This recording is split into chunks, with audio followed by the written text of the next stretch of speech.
Yun guys, dinayo tayo ng bago dito sa pre-boxing natin. Totoo may pre-boxing.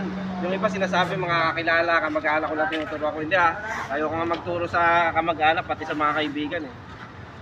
Kasi tatawanan ka lang nun, kaibigan nga, di ba? Yan, bago, taga saan? Nakapasay po. Taga Pasay.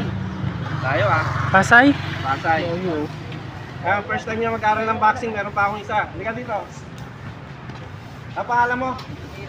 Aaron, yan. Bago rin niya, 15 anyos. Pero, yun nga pala guys, pag may below sa 17 years old pababa, dapat may sulat ng magulang na pinapayagan ka mag-training sa pamamagitan ko.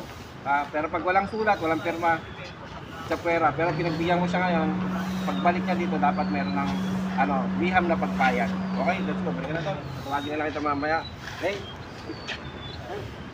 Ano ang sulpak na naitulong na sa 1, 2, 3.